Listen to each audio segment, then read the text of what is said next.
Yeah, no, you'll get a link sometime tomorrow, probably early morning, 8:30, 9 o'clock, something like that. Probably from Janine Carter. Okay.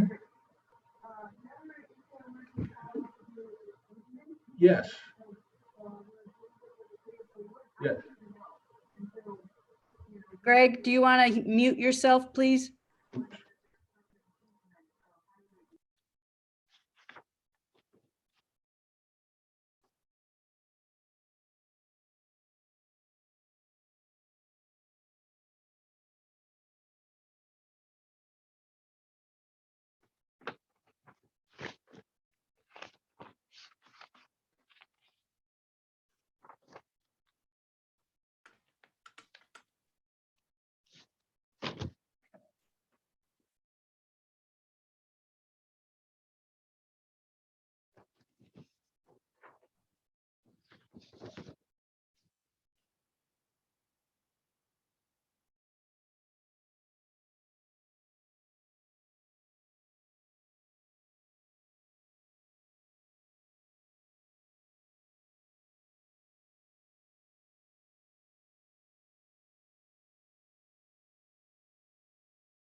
Hey, Nan, this is Joe. Can you hear me? Yes, I can, Joe. Okay, I just logged in, so I'm not sure if anyone told you. The live stream is technically on, as you can see in the YouTube in the upper left-hand corner. So I Yes. believe what they're trying to do is just get the link adjusted because it's a manual thing we have to do before each meeting. All So right. that's what's happening now. But if you wanted to mute your mic or even turn off your camera, you'll be able to hear the clerk announce when it's time to start the meeting. Okay. Okay. How much longer? Do you have time? How long you think you'll be? I don't believe it's going to be long this time like it was earlier because they're trying to handle it up front. Right. But based on how the day's going, I don't want to bet my house on it. Hi, Nan. It's Janine. And hi, Joe. I had let her know when we first came on that we were live. So they're doing it right now. I'm on the phone with Ashley, and Jonathan is in the room. So Okay. we'll let you know as soon as it's ready. Okay. Great. Thank you. We're just waiting for WebIST to change the embed on the council page for the request. Gotcha. Thank you.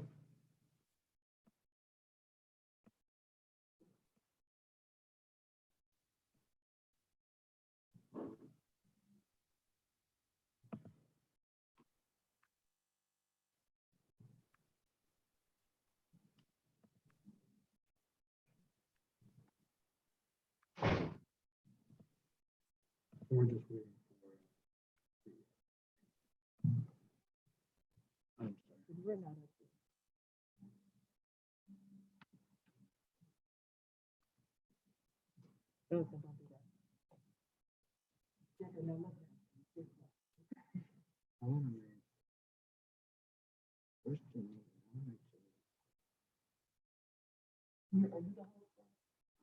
Unfortunately, I don't want to.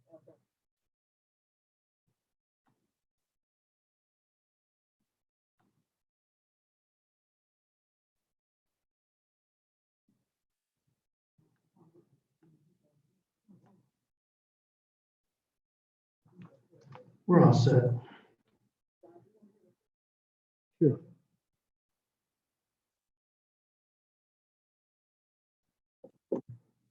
So John, do I know how to? I'm sorry.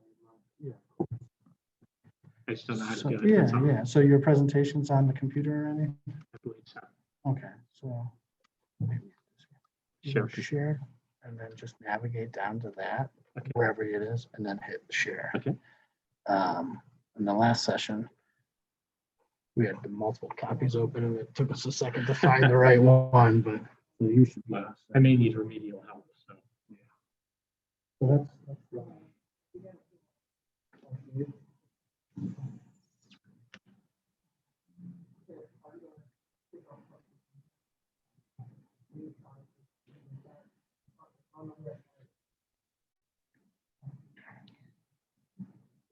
Hey, Nan.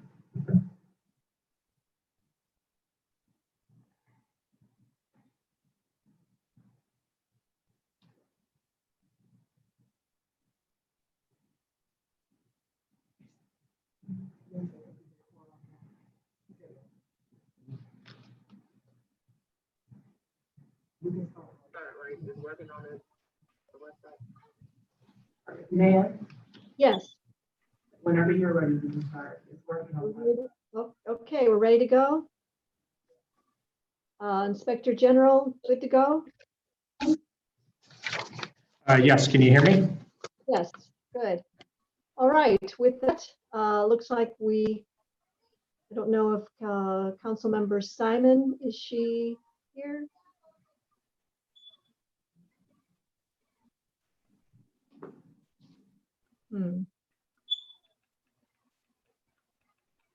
We will take the roll in just a minute. I don't see Councilman Schran. Has he called in to not be here today? We haven't heard from him, Nan, or from Councilman Jones. I did text, I just texted both of them. I haven't heard back from them yet, but I'll let you know. Great, I appreciate that. Do we have a quorum then without either one? Yes, you do, as soon as Sunny comes back. We'll wait a minute.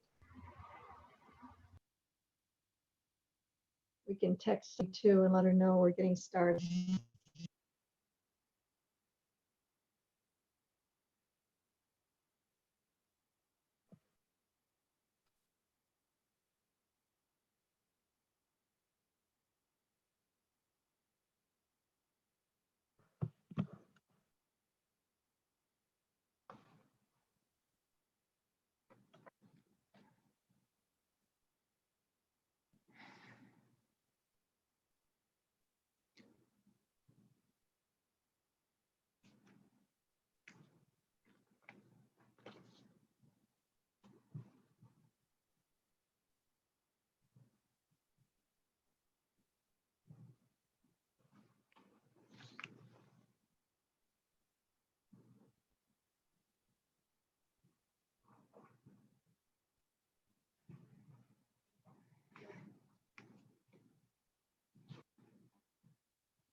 Chairwoman Baker, Yes, are we still on standby? we're ready. Is this Sunny? Yeah. No, we're ready to go, Sunny. We're waiting for you. Oh, I've been on. Okay, I don't see you. Huh, oh, right. I'm sorry. Oh, there you are. I, Okay, I don't see you. really? Maybe, That's so weird. well, Honey, there's something I that think- says Sunny's iPhone. Oh, I hit my Right, iPhone that's- going too. Should I turn that off? Yes. I've got two devices. sorry, Simon. All right, I'm gonna head to my Okay. iPhone. Just go ahead. I'm gonna grab my iPhone. No problem. Glad you're with us. All right, the Cuyahoga County Council Operations, Intergovernmental Relations, and Public Transportation Committee for Tuesday, May 19th, 2020, call to order. Clerk, please take the roll. Calling the roll, Ms. Baker, Here. Ms. Simon, Here, on 2 devices. All right, let me Mr. hang up. Jones, Mr. Jones is absent at the moment. Mr. Miller, Here. Aha. Mr. Schron. Mr. Schron is absent at the moment. There is a quorum. Thank you, Clerk. I motion to, but first of all, please have everyone look at the minute from January 22nd, make sure that there are any questions. Nope. All right, hearing none, I will motion to approve the minutes from January 22nd, 2020. Do I have a second? Second. Thank you, Councilman. All in favor?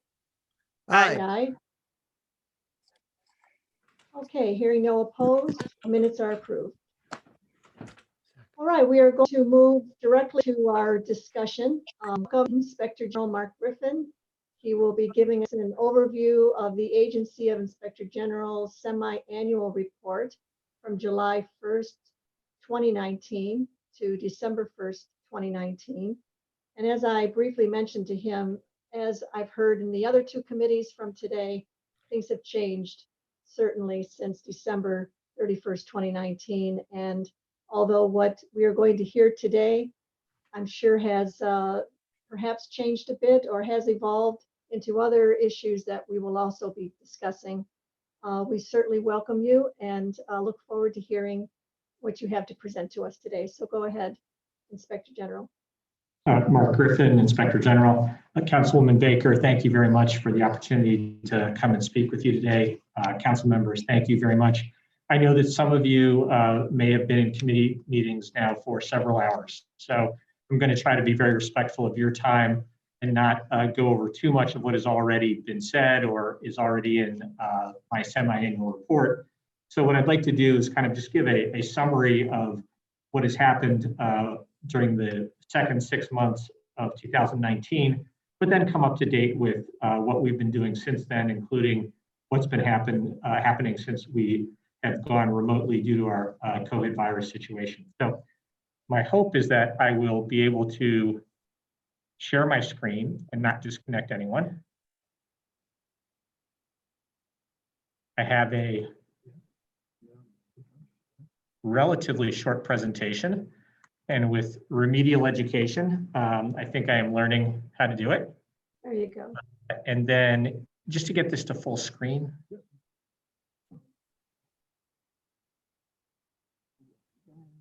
Great. Fantastic. Thank you very much. So let me just quickly kind of go over some of the highlights from the second half of last year.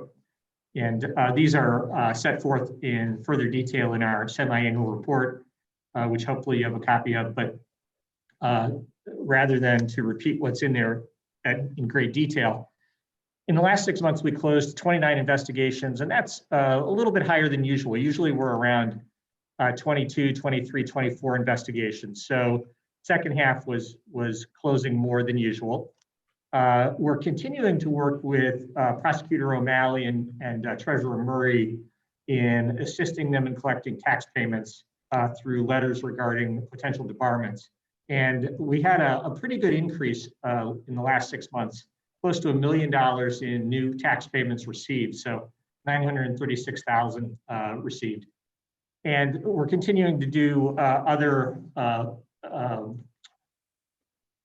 duties and obligations of the office as required by statute. So we looked at 254 secondary employment and private business activity disclosures, 163 nepotism issues.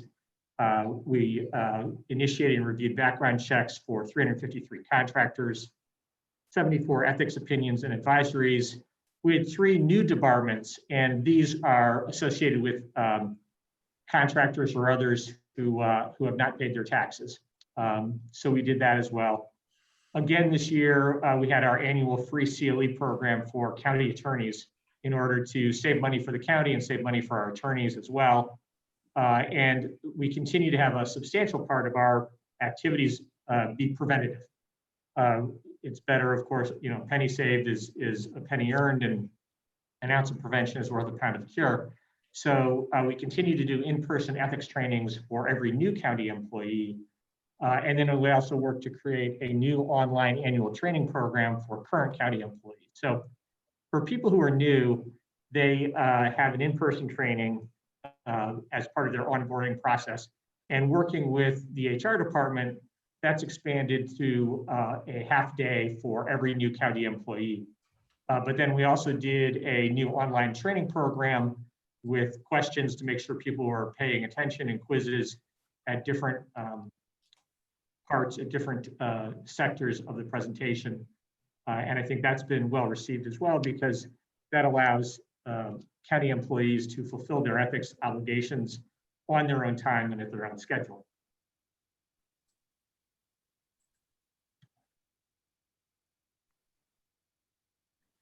We also continue to do a substantial number of confidential investigations, but COVID has changed how we've done this. So with respect to pending investigations, those are confidential until they are finished, at which point they become public record. But so because we're in a COVID situation, we've had to prioritize. So the low value cases, unfortunately, we are no longer able to interview witnesses in person. And so we are working to finish up the paperwork of cases that have been on our docket, but have not been finished. The interviews have been done, but they need to be written up. So that's one change in our COVID situation. But the second type are the potential cases, and those have had to be put on hold as a result of our inability to do in-person interviews. And I think anyone who's tried to interview a witness knows that you can't really do it remotely. You can't do it over Zoom to really have an effective investigation. So those unfortunately have been put on hold until we come out of our COVID situation. Relating to our confidential investigation, we're also dealing with several subpoenas and public records requests from outside lawyers who would like to expose our confidential sources. And so recently we had a pretrial to set a date for a oral argument regarding a motion to quash a subpoena seeking to unmask or unveil our confidential sources. That will be determined later on this summer. The other thing that's happened with respect to confidential investigations is that we rely upon tips, and our tips have gone down significantly during this period of remote working by county employees. And I think that's a function of co-workers not being there in the office, not being there to see what may or may not be going on. And so the number of investigations will likely decrease because our number of tips have gone down as well. Interesting. I also want to talk about taxes collected from a couple of different places. So this is going to be the update from simply January 1. So we closed December 31st with $936,000 of recovered taxes working with the County Prosecutor O'Malley and Treasurer Murray. Simply in the first 4 months, we had 1.18 million as well. So it really looked like it was beginning to accelerate. That process has now been put on hold, at least partially, so that we work closely with the prosecutor's office and their policy now, because the courts have been closed and they are starting to reopen, they're going to continue with foreclosure actions that are already in the pipeline, but not initiate new ones. So there's sort of a two-tiered process there, and we'll continue to work on that. The other piece is that we collected almost $36,000 from vendors who wanted to do business with the county, but were behind on their taxes. And this is actually a program that County Executive Budish asked us to start 5 years ago, and it continues to pay dividends. And the idea, I think, is simply that if we're going to give you a contract, we expect you to pay your county taxes. So simply since January 1st, almost $36,000, really for doing the right thing. Inspector General, if I may ask, I didn't want Yes. to interrupt you at the outset, but we're covering this again. How have things changed in pursuing overdue taxes because of perhaps financial situation changed since they owed this money? I know a lot, much of this is past performance, but as we get into loss of jobs for no harm of their own. Why, I guess I'm just asking, has there been some dialogue or any consideration given to those that will not be able to pay because of their situation when their taxes are due? Councilwoman Baker, yes, there have been. And so in working with the prosecutor's office, the way they have sort of split that out is if your failure to pay was pre-COVID, so that it didn't have anything to do with our current situation, they would continue to pursue those. But I understand that they have kind of stepped back from any new filings until we kind of all get through this situation. And that's for a number of reasons. One is for equity. Another is because, ultimately we're all in this together and we want our businesses to thrive. But then the more practical reason is that the courts are also prioritizing their issues as well. And so a tax suit is not going to be prioritized by the courts as quickly as others. The other thing that I would say is that in working with, they call it the Fishbowl Project.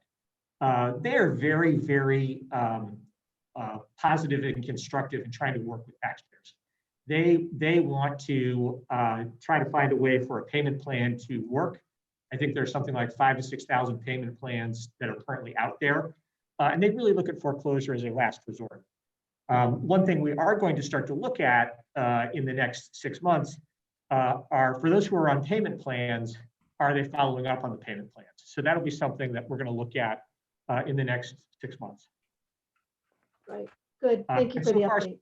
So we've been doing this project with the prosecutors and the county treasurer for about 1.5 years now, and so far 3.8 million since we've started. So pretty good return. Again, I want to emphasize that this is not all us by any means, but it's really our efforts to assist others, and so far it seems to be paying off. Okay, please continue. Debarments, of course, are always an issue, and those are continuing to move forward. We ended 2019. I'm sorry, there are 11 currently on the list. On December 31st, 14 of them ended. Another one will end. 2 more will end by the end of this year. So we'll be down to 8 vendors on our debarment list, assuming that there's no net add between now and then. And one of the things that we're finding is that we can achieve the county's goals simply by talking to them and frankly threatening debarment, as opposed to actually doing it. And so, I think we've been successful in working with people who owe money or have issues that we can work through them. And so I think we're slowly dropping down our number of companies that are on our debarment list. Okay. Again, driver's license review, our semi-annual is twice a year. We found a total of 14 individuals with suspended driver's license. And the issue here, again, is it exposes the county to potential liability. And so in looking back and looking at what is the disposition of those, for 8 of them, they didn't drive during that period of time. 1 was no longer a county employee. 2 received verbal reprimands. And 3, we reached out just recently to HR to find out the status. And they've said that there are 3 that are still in process. So that's where we are with there. Unfortunately, there have been no accidents by someone whose license was expired. But again, we're dodging a bullet every time that happens. And so, this is a process. I think people are becoming more aware of these issues because we typically would get, 20 to 30 people with expired or suspended licenses. And so we've seen a substantial decrease in this past 6 months. So that tells me that I think people and directors are starting to be aware of this problem and this risk. And frankly, I want to say thank you to this committee because you've made it a priority. And I think it's been communicated to directors and they have responded. That is really good to hear. Are you confident? And I understand the driving like everywhere else is certainly finished. There's no difference with the county. But are you satisfied that in your disposition of where everyone is, of those that are suspended, expired, that there is no one driving that is illegal at this point?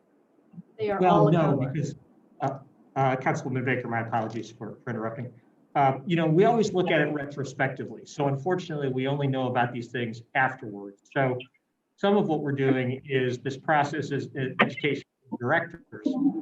And so I am confident that things are getting better.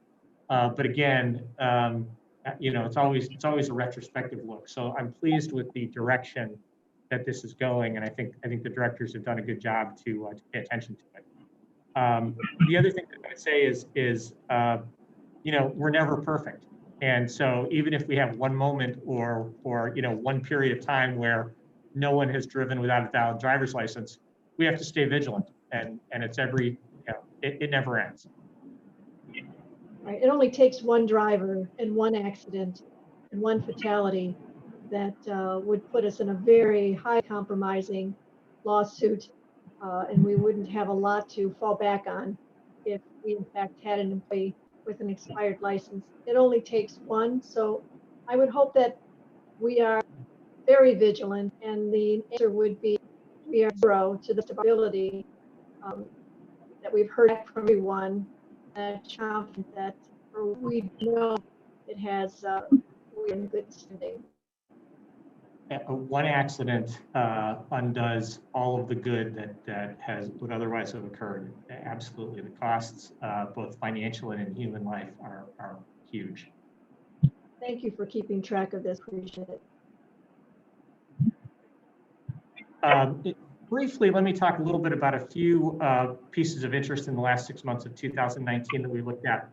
The first was an improperly processed $25,000 voucher payment for a law firm that was hired by the law department, which at the time was permitted to kind of be put on a voucher. And as a result, it ultimately ended up with $80,000, I believe it was an $86,000 bill to the county that had not gone through the Board of Control as it should. And I'm happy to report that that process has changed so that won't happen again. That was originally a 2018 voucher. And since that time, because of the new Infor system and because of changes that fiscal has made, they will no longer allow you to do a voucher for that kind of money. So that's an improvement. Secondly, in terms of the APHIS report, as you may recall, this was a $300,000 federal grant that was provided to PSJS and the coroner's office as well. That was supposed to be spent on one type of computer hardware, but was spent on a different type. That has since been returned. So that $300,000 has gone back to the federal government. And I think that at least wraps up that issue. Although the medical examiner's office will eventually need to replace the equipment. And so that will be coming to you at some point down the road, particularly those of you who are on the Board of Control. A third piece that I wanted to talk about is some of our role as watchdog for county taxpayers. And I in particular actually want to thank Chief of Staff Bill Mason for his assistance on this. Under prior leaders and prior staff, the IT department had entered into a contract for data backup in which the Board of Control had approved a maximum of a $236,000 expenditure. But the contract, for whatever reason, the contractor, for whatever reason, permitted substantially more backups than was set forth in this not to exceed approval by the Board of Control. And they then came and asked us for $1.5 million. Needless to say, that's a large amount in excess of what was authorized, what the Board of Control approved, and frankly, what was permitted by law. The IT department eventually negotiated them down to $504,000. However, that's still not money that was authorized. And so with the support of Chief of Staff, Bill Mason, we took a hard position that we're not permitted to use taxpayer dollars in a way that is not approved by the Board of Control or is consistent with the Ohio Revised Code. And it's also important to note that that vendor had not actually incurred any extra costs. So They didn't like that, but we saved $500,000 for taxpayers. And so I think that that was a good exercise, and frankly, I'm proud of it, and I think we did a good job. And I think that in working with the Department of Law and the IT department, it has also led them to be more cognizant of the contracts in which they enter, and also how our public entity are different than if we were a public corporation. So I think that was one of the wins of that 6-month period. That is very good to hear. Glad to know. So when it says contract 504,000, actually, that's not what was awarded. It was about half that amount, a little less than half. That's right. And the 504 was in addition to, that was a 504,000, well, it was actually a $1.5 million overrun that they then negotiated down to a $504,000 overrun. And eventually we said, we're not allowed to pay this. Got it. Anyone from the committee have a question on this activity? I know we've talked about it in the past. Looks like we've brought resolution to all three, but if you had any questions, this would probably be the time to ask. I have a question, Madam Chair. Go right ahead. Good. So did we end up, Inspector General, paying the law firm on that $83,000 voucher that wasn't authorized? We did.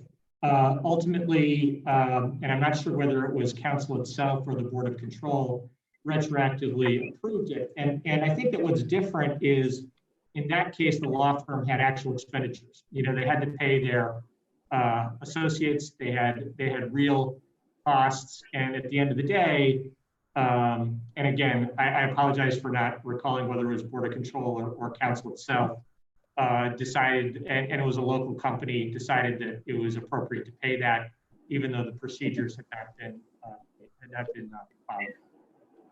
I don't think the Board of Control ever authorized it. I think the administration went ahead and paid it without any authorization, and I'm troubled by that. So can you come back to us with an actual history? Because if that happened, that went against the law as well, just equivalent to that IT overrun. There's really no difference, except you said that somebody's out of pocket. So first of all, yes, absolutely, we'll go back and take a look at it. Again, my recollection was that it was retroactively approved, but I could very well be incorrect on that. And my commitment to you is that I will go and find out what the status was and whether my memory is accurate or not. Okay, I appreciate it. I think the administration has some authority to settle claims, but this was, we really have to make sure these things don't happen again. And you said it won't because of these new standards. They're much tighter now on voucher payments, and I think that there had been some. Okay. I think this is a situation. I don't want to call it an abuse of the process, but expenditures like these are supposed to be approved by the Board of Control, and in this case, it was not done in advance. You have two Board of Control members on this committee, and I don't recall it. We have so many that we authorize or not authorize. I don't know if Councilman Miller, if you recall, if this was approved through Board of Control. I'm sorry, I'm not able to recall. Yeah, so if you could get back to us, we would appreciate that. Yeah. Absolutely. Thank you. I'll go through a few more of these.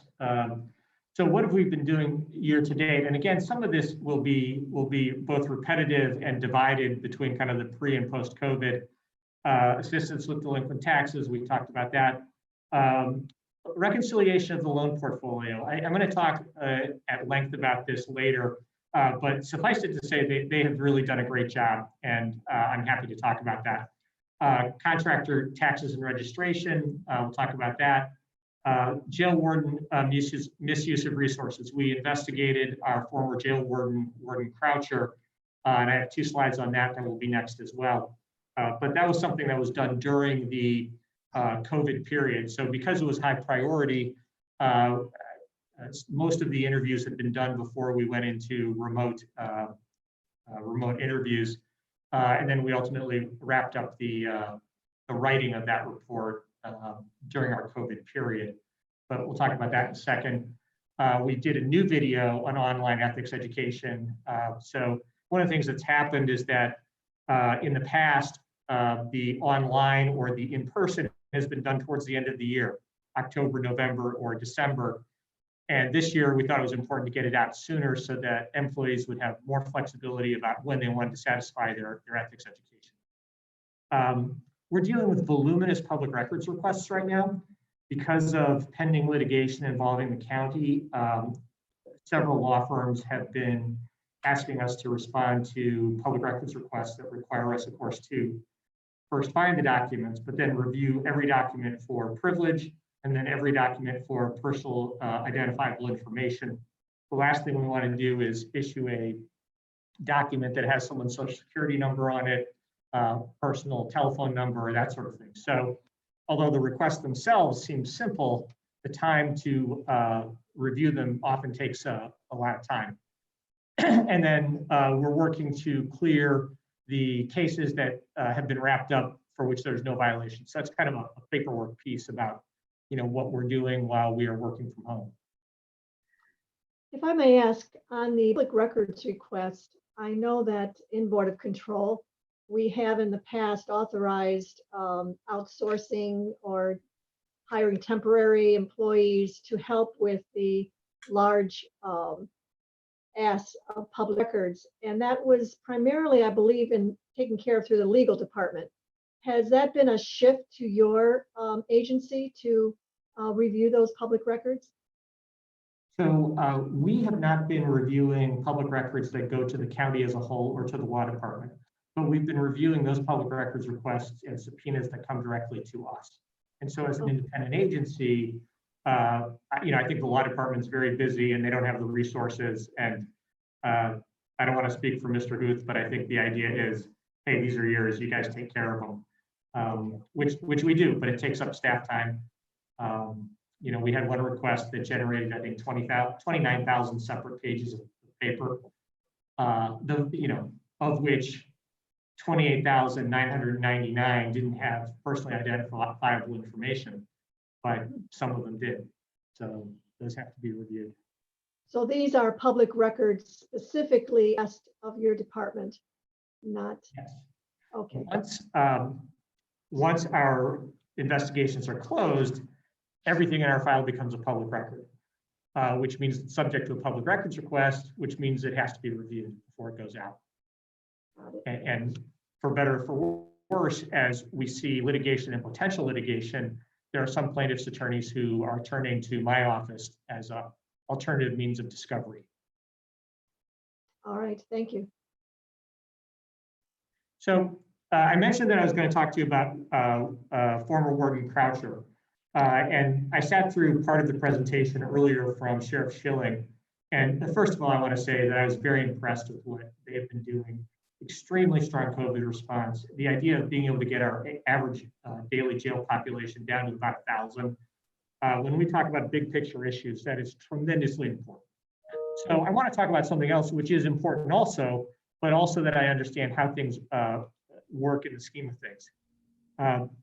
My office, just before we went into COVID lockdown, received a complaint that regarding Warden Croucher at the time, which had three parts to it. One was that he had retaliated against whistleblowers within the jail. The second was that he had improperly used county resources to ask a county employee on county time to drive him to the airport for a personal errand. And the third was that he had used improper force on a handcuffed female detainee while in Sallyport. These are photos from Sallyport, but before I get there, I just want to briefly talk about the first two issues. The first was retaliation. The allegation was that the warden at the time had retaliated against corrections officers who had raised managerial complaints, and that he had identified him to a staff, and then they were called snitches, and that created a sense of fear and retaliation. And we found that there was evidence to back that up. And although it wasn't an ethics violation, it was misfeasance on his part to have identified them individually by name, particularly since it occurred in the context of a labor management meeting where we want to encourage openness. We want to encourage the ability to fix and correct problems. So on issue 1, we found that there was misfeasance. On issue 2, the improper use of county staff to drive him on a personal trip to the airport, we found that there was evidence to support that as well. And so we found that to be improper, and we did find that to be a violation of the ethics code. The third issue had to do with the alleged excessive use of force. And the allegation was that Warden Croucher was in the Sally Port at the time that a relatively small female detainee who was handcuffed at the time was being brought in from the Federal Marshal's Service, and that she became vocally disruptive, and that in the process, he threw her up against the wall and allegedly used improper force to look at that. So we pulled the video, and if you look at the upper left-hand corner, that's the detainee being brought in. You'll see there, as you kind of move across to the right and then down, there are a number of state and federal officers. Warden Croucher comes in at the left. But then as we go to the next slide, next set of slides, the detainee and the incident go out of camera range. And so one of the things that we found was that we have blank spots. So if you look at the lower left-hand corner, and actually the lower two, this is the detainee where the incident in question is occurring outside of camera view. So this raises a number of issues, which is, the cameras are there to protect everybody. They're there to protect the officers, and they're there to protect the detainees. And if we have situations where we have blank spots, and whether people are intentionally or accidentally taken out of the camera range, and then an incident occurs or an alleged incident occurs, that creates a problem. And so our investigation looked at whether there was a misuse of position under the county ethics code. And at the same time, the Sheriff's Internal Affairs looked at this issue as well from a slightly different perspective about excessive use of force. And they concluded that there was not excessive use of force. We concluded something not exactly the same, which is that we concluded a couple things. One was that although there wasn't sufficient evidence, this was in part because of a failure of our camera system, and that we really need to review these to make sure that we don't have blind spots. The second thing that we were concerned about is that the policy in the jail is that force should be used as a last resort. And here was a female prisoner who was handcuffed at the time, who was speaking out, no question about that. But was it a last resort? And in looking at how it was evaluated by other people, they seemed to jump to the question about whether the force was excessive as opposed to whether it was a last resort. So we concluded that we didn't have evidence because the incident took place off camera, so we couldn't reach a verdict on that issue, but that the review should be redone to see whether it was a last resort, and that the cameras need to be fixed so this doesn't recur. 3 days after our report was issued, Warden Croucher resigned his position. And so, we look at this as, this is very important. We want everyone to follow the rules. We want to be able to protect our detainees and protect our officers. We want to protect our officers from inaccurate allegations, and we want to protect our detainees from improper use of force. And so we think although in the scheme of things, given our COVID response and what else is happening, this may not be as important as reducing our average daily occupancy to under 11 or under 1,000, but it's still an important issue. And the other thing that I would say on this, and the other piece, I'm sorry, is that at the time, Warden Croucher was not wearing a body camera. So we had no body camera video either. And so for those who are going to intervene as a first responder, we should consider whether they need to wear body cameras as well, because this incident could have really gotten out of control, and that could have been a bad situation. The last thing that I would say is Sheriff Schilling and his staff have been tremendously transparent. And we really appreciate the ability to work with them. And although we came to a different conclusion on this issue, they've really been wonderful to work with. And I think that they have taken a constructive view to trying to fix and address these issues as well. Although again, they have other very important issues on their hands right now. Inspector, if I may add, I had Dan the camera, certainly would have been good to have a better view, but you have quite a few officers there that are watching and witnessing. How did you manage or handle their testimony, given of the circumstances? Yeah, so, and that kind of cuts both ways, right? Which is you had 6 or 7 officers, none of whom felt it necessary to push the woman up against the wall. And yet some of them said they didn't recall what happened, and others indicated that they didn't believe it was an excessive use of force. So again, and listen, that supports the Sheriff's Department's view of that issue. I think it would have been helpful if there had been a body camera on Warden Croucher, or if we had complete video of it. Fortunately, the female detainee did not suffer serious injuries, but she was referred to medical care and reviewed by a doctor. Again, as we try to, and I think if you look at the big picture over the last year of what's happened in the jail, we have many fewer complaints today than we had over the last 12 or 18 months.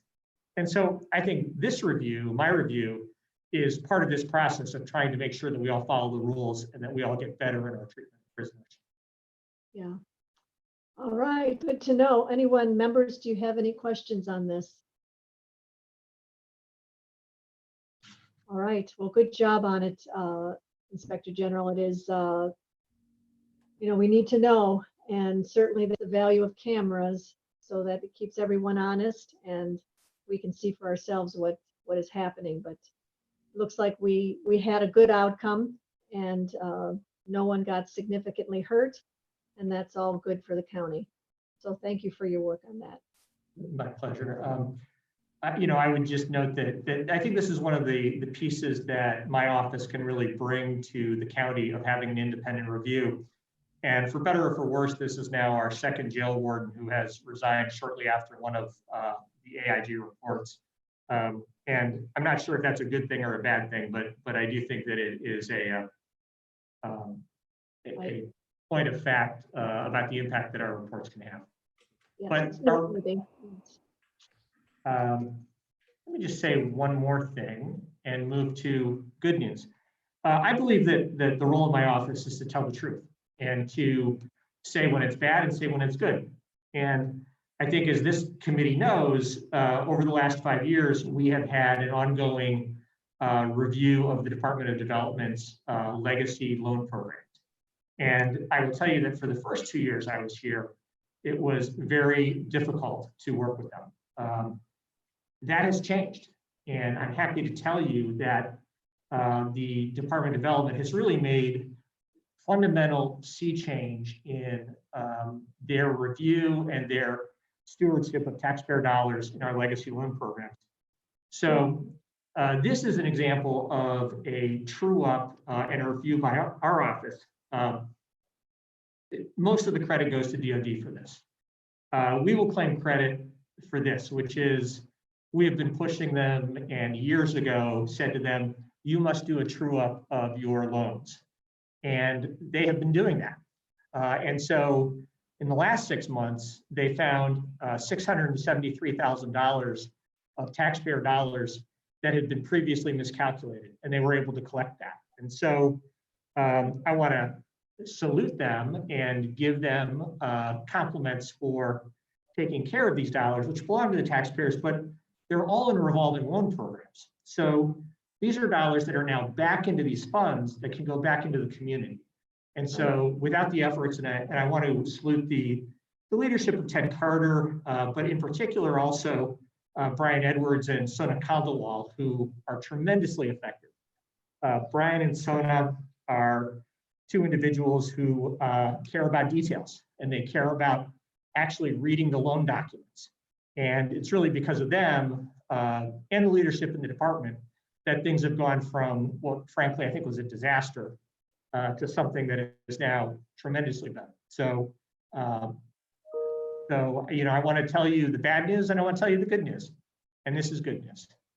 And, you know, we, as you know, have coming a new climate of loan and grant and trying to get the small businesses some of the sources with the gap that they may be experiencing between perhaps federal PPP money and what they can get through the county. And so this work, this groundwork of really making sure that we know where this money's going and making sure that that money was used correctly is all, I mean, the groundwork is set. So I think that going to this new resource of expanding upon knowledge that we never anticipated we would be doing, certainly I think this helped in getting our protocols together and our policy together and understand how we need to follow the dollars once they're dispersed. So I think this is all good news for future grant and loans that we find ourselves in right now.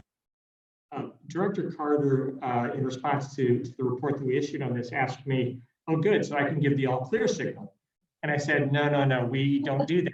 We never give an all clear signal because it's a process and we're still going to be watching you. And so there are a handful of small things that we still need to work on. And one of our issues has to do with evaluating the effectiveness of our loan programs, in particular the job counts. And some of this has to do with just kind of a difference of where we are and where the Department of Development is with respect to how you evaluate how many jobs are actually been created.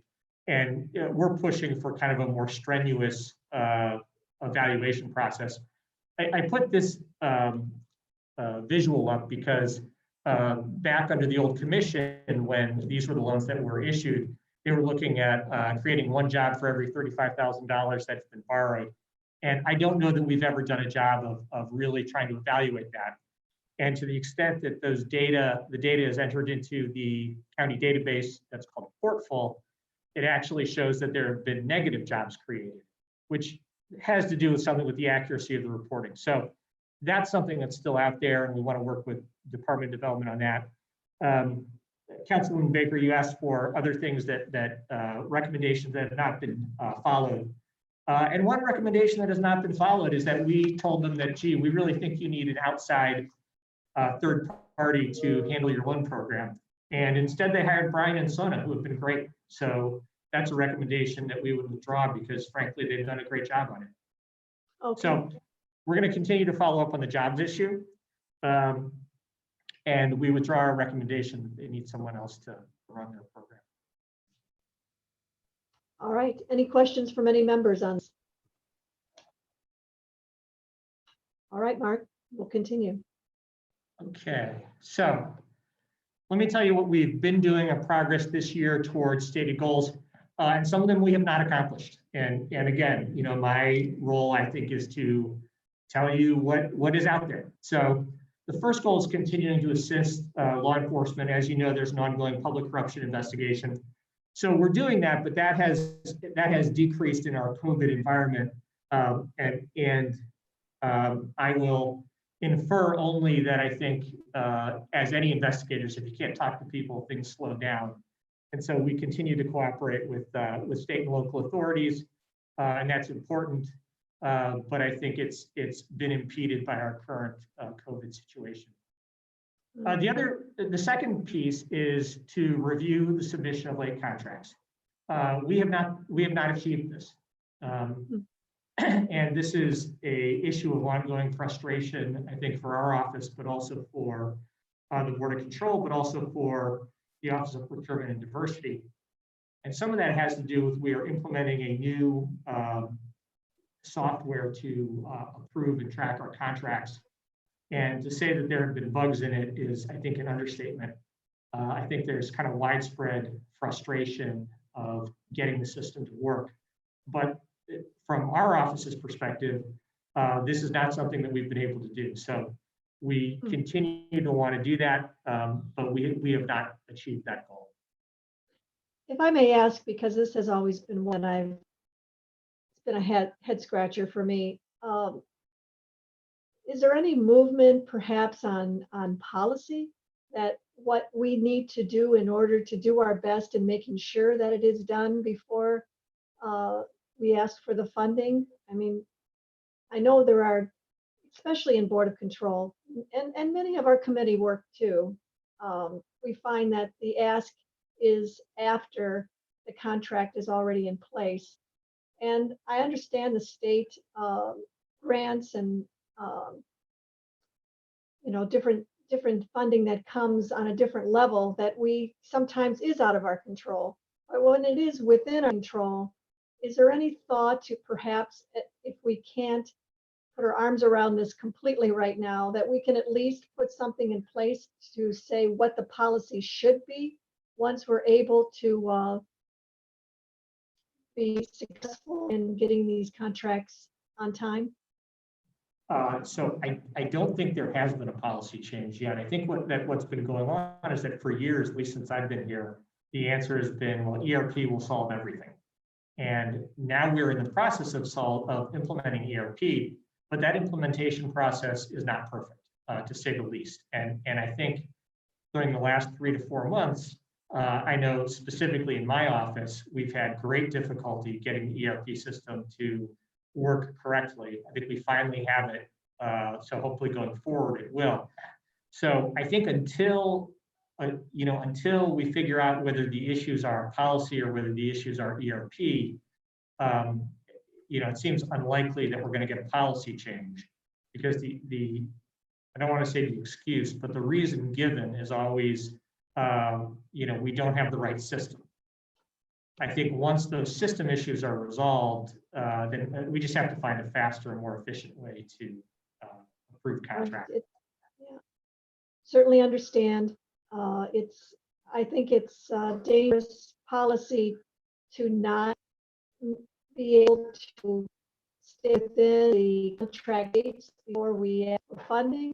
Understand the problem with the ERP, and if all of the reason is, we'll find out, yes, when ERP is up running and we still have contracts, we're going to know that it's more policy driven, or at least a part of policy that is creating this lack of ability to bring this forward before. I mean, we have contractors waiting sometimes 6 months, services that have already been given because people need it, but haven't been able to be paid because it doesn't come to our attention until months later, and that just isn't right. And it could lead to improperly paying without authorization because we need those services. It's unfortunate, I guess. At this point, we need to keep an eye on it, keep asking, and when we finally get the ERP up and running, which we are, as we said earlier today, I think we do see a light at the end of the tunnel. This is a priority. I hope that you will come back and revisit and try to get your arms around. So Eric Pavlotta is in IT. He's really a great and talented employee, and he broke his leg last year, the year before, and we told him, "Don't worry, ERP will fix it." This is an issue that the longer it goes, and it just seems to never end, my level of frustration increases, because it's not good for the county. It's not good for the vendors who want to be paid, and we have to find a better response. And I wish I had a better response for you. And frankly, I am both annoyed and somewhat embarrassed that I have to be initiated on the goal, because we haven't achieved that. Well, it hasn't gone away. We just stay tuned, and we will accomplish what we need to accomplish. And I'm sure that this will move forward at the right time, and we will get this done. It's unfortunate, and like I said, it's borderline dangerous that we don't have a better control, because that means that there's contracts out there that are late, or could it be paid and shouldn't be paid. It's loose. And that's always been my concern, but I understand where you're at, and we'll be back next time we talk, and we will be asking about this again. Unfortunately. Yeah, we will be back. So we had 3 other goals to expand the auditing of county contracts. So we've done some of that, as we've talked about, with the DoD loan contracts. And I would say that that number is only for a small subset. So we're going to continue to do that. And we're also continuing to try to update the portable database review. And as we talked about, we're going to take a look at whether the loans that we've made have in fact achieved the job performance that they promised to do. We also wanted to update our computer automated searches for the DEBARMENT. The SAM database is the federal government's database of all DEBARMENT contractors at the federal level. And so we have now updated that, so that will be quicker and more efficient. And then we adopted an emergency business continuity plan actually before COVID stuff hit in full force. So we were slightly ahead of the ball game there, unfortunately, or fortunately. All right. If I remember from memory and from your report, the emergency plan was part of your initiatives, not knowing at the time we would need it. So it's good that, you know, we are now in it, you're now working on it, and it's always been there as an initiative that needed to be done. So it's good to see this moving forward. Sadly, we have had to implement it sooner than we wanted to. Right. But so as a result, one of the things that we're doing in our office is we are expediting contractor reviews. For contractors who are purchasing under the emergency authorization, their registration of their office actually is retrospective, so they have to do it within 30 days. But others who are still new contractors, we are making sure that we give them priority as well. Our staff is working remotely, although frankly, 2 to 3 days a week, there will be someone from my staff in the office because we have to go look for public records requests or other things as well. We are also reordering some of our priorities because we cannot do in-person interviews. We're focusing on some of more of these other things, wrapping up the older cases where the interviews have been done but not written up, creating ethics education materials, that sort of thing. And the last piece is we've been asked to prepare for a 15% reduction in our general fund expenditures. And so our plan for that is to not fill a currently open position, eliminate all travel. We're taking furloughs as necessary, and we will see where we are at the end of the year, but we are cautiously optimistic that we can make that goal. We'll be a little shorthanded by not filling that position, but I think we'll be able to do that. So that actually took longer than I had hoped, and I really appreciate your time and patience. It was very good. Thank you. Not only did you bring us up to date from December, but you also brought us into 2020, and thank you for that. It's been a while since we've talked. It's good that we came together today. Members, do you have any questions for our Inspector General before we wrap up? No, Nan, no questions. All right. Well, with that, thank you for the presentation. No question. Thank you. Did I hear a question? No. So, hearing Excuse me, question. Councilwoman Baker, just wanted to make note that Councilman Purnell Jones was in attendance throughout the meeting, and we just wanted to indicate that for the record. Great. Thank you. Thank you for Purnell. Glad you could just. Always. All right. Not hearing any other questions. Any miscellaneous business? Again, thank you, Inspector General, for coming, and it was good to hear, and I feel like we've been updated, and we'll see you again, I'm sure, before the next semi-annual report. So hearing no new business, we are now adjourned. Thank you all for coming. Thank you. All right. Thank you. Thank you. Bye. Bye. Hi, Purnell. All right.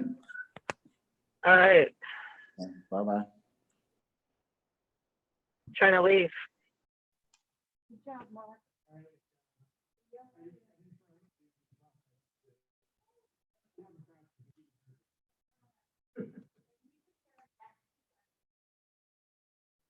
Yeah.